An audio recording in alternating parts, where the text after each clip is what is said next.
Hi, welcome to our fifth and final lesson on the SHM topic, where we're going to be looking at resonance. So let's jump straight in. So first off, we need to look at something called the natural frequency of a system. So the natural frequency is when, if you displace a system such that it will oscillate back to equilibrium, it is going to oscillate at its natural frequency unless you are doing something to it constantly to make it oscillate at a different frequency. So there's a few examples of this. Everyone's pinged a ruler on a table in school before. And in case you're an absolute angel at school and never have done, I've got one here. So if you ping a ruler, it makes that satisfying sound, doesn't it? That twang sound. And if you keep the system the same dimensions and everything, then that's always going to be going at the same frequency. It doesn't matter if I displace it by just a small amount or if I do it as much as I can. It's always going to be that same frequency. It works too if, I don't know, if you're at a wedding, you want to give a speech, that wine glass, doesn't matter where you hit it or how hard you hit it, it's always going to be oscillating at the same frequency, which is the natural frequency of that wine glass. And you've seen it in other situations as well, like with pendulums, for example. A pendulum clock wouldn't work if the pendulum didn't always oscillate at the same frequency.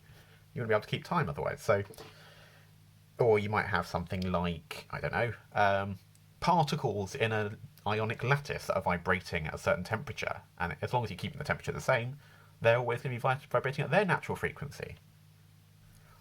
And that's useful for things like musical instrument makers. You wouldn't be able to make a musical instrument if, well, I suppose you could, but with great difficulty, if it made a different sound every time you plucked the string, or every time you blew into it. It makes a different sound. That just wouldn't work. So everything has or every system you can make oscillate has a natural frequency. And it will oscillate at that if we're just allowing it to do those free oscillations that we've looked at before. But we can also drive it. We can do what we call forced oscillations, which is when we have a driving force.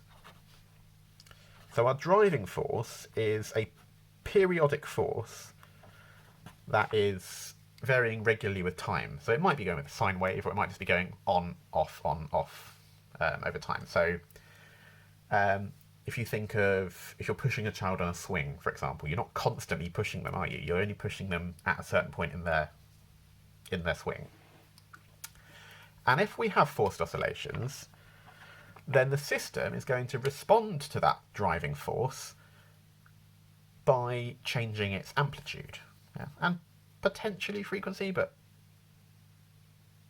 I'd be very surprised. In any situation you come across where this resonance stuff is relevant, it's only going to be changing the amplitude. So we're going to take the example of a child in a swing again. So you have a child that you pull backwards in the swing, you let them swing, and they're just going to return to equilibrium because of damping and friction and everything over time, unless you keep forcing them, in which case the amplitude of their swings is going to stay really, really big. And we can do a little graph of the response to the forced oscillations, or the response of a system, to a driving force at different frequencies. So if you start off with no force at all, at a frequency of 0, then you're not going to get any response whatsoever. So let's say amplitude here rather than response. It's a little bit more specific, isn't it? And this is the frequency of the driver. So you're going to start off with 0 force, going to have 0 response, obviously. But if you increase that force, you're going to see that you increase the frequency of that force, you're going to see that the response to the system is getting bigger and bigger and bigger and bigger, up to a point. And then it will start to decrease again as you get bigger frequency. And you'll find, you might have guessed this already, but this point here is very, very, very close to the natural frequency, or F0 as we symbolize it. Yeah, and this here, we call it, it's not exactly the same as F0 all the time, so we call it the resonant frequency here. And this quality of an increasing amplitude at a certain frequency of the driver force close to the, or if you're driving at the natural frequency, we call this phenomenon resonance. So resonance is just this response here. And this is a system here where it's more or less undamped. If we have increasing damping in our system, so we're trying to overcome whatever friction or anything, then that's going to be slightly smaller. And it also won't be exactly at F0, but we won't worry too much about that now. That resonant response is biggest if the driving force is slightly out of phase with the oscillation itself. So again, if you think about a child on a swing, I think I might be able to recycle some of my old drawings here actually. Yeah, so if we've got a child on a swing, then you don't want to push, well, you might push them when they're here, or you might push them when they're at the centre, yeah, if you can, because they've already got their maximum speed at the centre. And actually that would be the best way of increasing the speed of the child. Yeah, you can prove that to yourself by looking at accelerations and Suvat equations and Newton's equations and stuff. But I'm not going to worry too much about that now. So the resonant response, or resonance, is greatest when the driving force is 1/4 of a cycle out of phase, or if it's pi by 4. Pi by 2 out of phase. Yeah.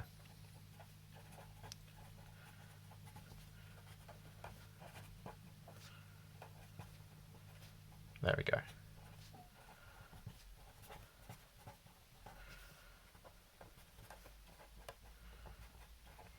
So this can be useful to us, or it can be less useful. So our less useful situations, there's lots of stories of bridges, for example, that oscillate naturally because they're all made of sort of sticks and things.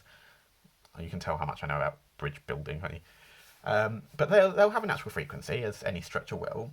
And if that natural frequency happens to be similar to the frequency of footsteps, then you get footsteps are going to be a driver, and actually people walking on that bridge is going to force it to wobble even more. I'll put a link in the description to a little clip of the Millennium Bridge from London, which was opened up to the public around the time of year 2000. And it wobbled a little bit, but then as people walked on it, those wobbles were getting really, really big, and it was the whole bridge was visibly moving because of the resonance of people's footsteps acting as a driver. Well, there's an even more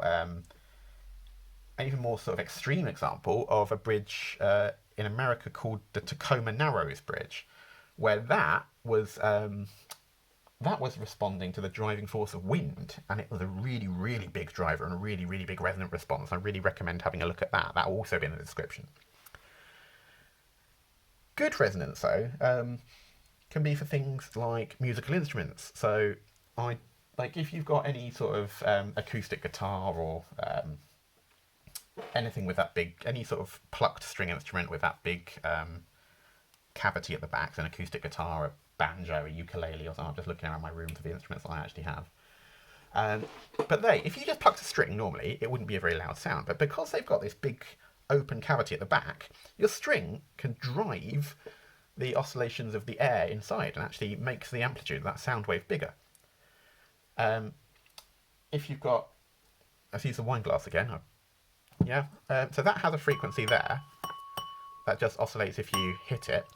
If you drive it by the sort of the repeated friction and slip of a finger, then please work. There we go. So if my finger is sort of sticking to the surface of the glass and then slipping and sticking and slipping and sticking and slipping, which is exerting little force every time, and that happens to be in resonance with the natural frequency of the glass. So it creates a much louder, more continuous sound. And we see this occurring in nature as well. So if we look at the human body, the ear, for example. So I don't know how much we know about the structure of the ear, but we got the sound comes into this external ear called the pinna, goes through the ear canal. It hits all your little ossicle bones and the eardrum and everything to force those vibrations. But then that causes a response in this structure here, this spiral-like structure called the cochlea, which is then connected to a load of nerves which will send signals to the brain. And the cochlea is shaped like that because we've got this sort of structure here, where it's a membrane that goes around this spiral, and at different points in this spiral it has different dimensions, but it's also at different sort of levels of tightness. So it's tightest at the end here.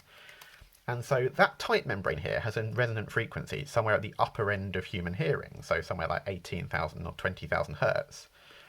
And then towards this end it goes all the way down to about 20 hertz down here is its natural frequency. And so that's how humans can hear, and I suppose any animals with ears similar to ours. I don't know enough about what animals do and don't. But yeah, humans can hear these sounds at the natural frequencies, or the resonant frequencies of all of these parts of membrane in the cochlea. Yeah. And as you get older, as your cells start to degrade, just as your muscles degrade a little bit and you lose a bit of strength, you also lose sort of the tightness of this membrane in your ear. So as you get older, you maybe can't hear this part and can only hear the lower frequencies. Anyway, that is just one example. But yeah, that is resonance effectively. You drive an oscillator with a periodic force, and then its amplitude increases if you hit it at the right natural frequency. The end. Well done. See you later.